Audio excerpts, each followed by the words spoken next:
Kotnik with Suburban Food Farm and California Rare Fruit Growers. We just received our shipment of bare rootstocks of apple and stone fruit for the season, so I wanted to show you what that looks like. So you open your box, depending on how many you get,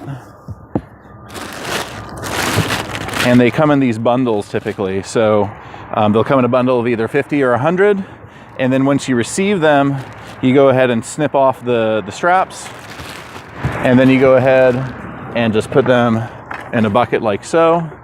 Put them on the north side of your house, someplace where it's nice and cold, and they'll last in this water for a month to 2 months fairly easily.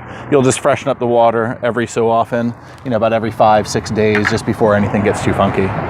So that's how you get your bare rootstocks. You can order them every season. I recommend ordering early because they do tend to sell out. And also, of course, you want to find a supplier that works with you, that meets your needs for whatever it is that your context is. So hopefully you learned something. Thanks for joining us. Subscribe to the channel and hope to see you in the garden. Thanks.